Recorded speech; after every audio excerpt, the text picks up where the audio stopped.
Hello, I'm Erin Halvorsen, and thank you for joining me for Rag Rugs by Erin. If this is your first time joining me, I thank you for joining me. And if you're repeating back and coming to me again, I really appreciate that as well. So what we're going to be talking today is about t-shirt yarn. I have made a video on how to make t-shirt yarn in one long strip, which is a fabulous video for those of you who are crocheting and that type of thing. But I'm also coming out with a new rug that I'll be taping a little later on today. That is how to do the braid-in rag rug, which is the lost art of the braid-in rag rug that you've been watching on the oval rug. And I'm also now just come out with the one that has a rectangle. And so I had a lot of requests for circles and rectangles, and so I want to show you the difference and to teach you how to do this rug as well. And this one I did with a little bit different type of technique on how to make the t-shirt yarn. So I'm going to show you how to do that because I'm going to get lots of people writing to me and saying, hey, how did you do that? It looks different than the other. So that's what this video is going to be about. But let me show you the difference. This is a oval, and you can find this the lost art of the braid-in rag rug, which is really cool because you braid it in and you don't sew it. And this is done quite a bit thinner, and it's a really cool technique to do, and it's probably my biggest video that's being viewed at this present time. But this one is quite a bit thicker, and it's still the braid-in technique, but I teach you how to do it as an runner. So these are the videos that you can watch also, and this will be the lost art of the braid-in rag rug rectangle. So okay, let's get started on the sheet yarn real quick. Excuse me, t-shirt yarn. I use sheet yarn so much more than t-shirt yarn, but let me go ahead and get you started. This is going to be just using a small t-shirt to give you the concept on how to do this. So you would take a t-shirt, most of them will be the regular t-shirt. This is just a little t-shirt, so I can do it quickly and show you. On a bigger t-shirt, you do the same thing, but I'm cutting below the armpits. So here would be the armpits here. I can see that there's a little bit of something going on here, so I'm going to cut it even a little bit less. Maybe you could do it this way. That would probably be better. So I want to make sure I cut below that, so I'm going to flatten it out. And I'm just going to cut across here. And I'm going to just discard the top. Now some of you on a regular t-shirt may decide you want to use the sleeves and whatnot, and that's great.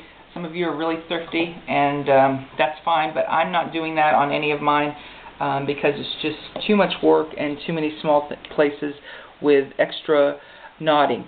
This was going to be a no-sew way to make this t-shirt yarn as well, and I'm going to show you how I actually connect them together and how I hide it too. So you may want to make sure that you join in to see that part at the end. So it's easier to cut, I find, instead of across with the two pieces here, just where it's folded. And this is wider t-shirt yarn. This is just discarded. And I make them about 1.5 to 2 inches, maybe even a little bit wider. And all I do is cut across here. Now remember, it's a rag rug. So some of you go, I noticed you weren't cutting it exactly perfect. If that makes you happy and you need to make it perfect and you want to use a rotary cutter or something, by all means do that. If that makes you happy. I find it doesn't matter that much, and I'm not going to waste my time with that. So let me cut it, make a few more of these. I may not even cut it all because I don't want to make you watch too long. You see there's a little bit of an imperfection. Simple. Cut that off. Also, some of you are participating in sending me in right now. I'm running something asking you to join my next prototype, sending in your sheet yarn, and there's instructions, and I'll put that down there in the bottom below this with a link. And I'm also going to put in a link to how to do the t-shirt yarn in one long strip. So in case some of you would like to do it that way, which is a fantastic way to do it, and I really love that. But I did it differently on this one because I wanted a different look, and I was looking for thicker. And so this is how I'm doing my t-shirt yarn for this one. Okay, so you see I focused on a little t-shirt so we could quickly make the t-shirt. So you have them in these loops. Okay, so just a loop. How I join these for making them. as I'm going to show you. Of course, it's very simple, but I just figured out just recently at the end of making the rugs, so the rugs will look better in the future, is how to join these. So you feed one through the other and just loop it like this. But the trick that I found to making it lay flat is to spread that out like that and see how it looks better. Some of my knots did not look that nice, but I found at the very end of making my rugs how to make it look a little more consistently nice. So let me go ahead and make another one and show you that so you don't have to rewind. In case you need to see it again. Remember, down in the link I'm going to have how to make it in one long strip.